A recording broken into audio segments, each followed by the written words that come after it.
So, a crisis. Insoluble problem, major crisis. Both stepmothers want their names on the wedding invitation. Catherine adores her stepmother. She more or less raised her. She wants her name on the wedding invitation. She wants it. The stepmother, who is not anticipating, which is understandable, seeing as Catherine's mother is dead, not appearing next to Catherine's father on the wedding invitation.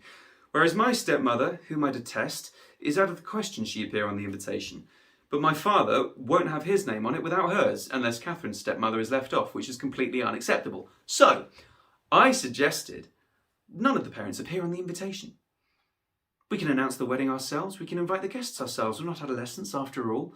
Then Catherine starts screaming at me. That's a slap in the face for my parents who paid through the nose for the wedding reception, particularly my stepmother, who's gone to so much trouble when I'm not even her daughter. So finally, I let myself be convinced, completely against my better judgment, that my stepmother, whom I detest, who's a complete bitch, will be on the wedding invitation. So I call my mother to warn her.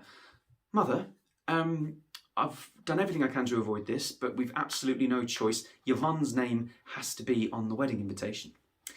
She said, if Yvonne's name is on the invite, you can take mine off it. Mother, please, I beg you, don't make things more difficult. How dare you suggest that my name be allowed to drift across the card on its own like I'm some abandoned woman below Yvonne, who will be clamped to your father's name like a limpet? Mother, I have to go, I've got friends waiting, but let's talk about this in the morning after a good night's sleep.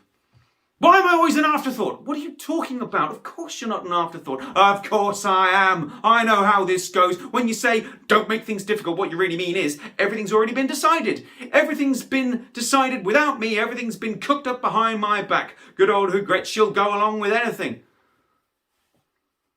Nothing's been decided.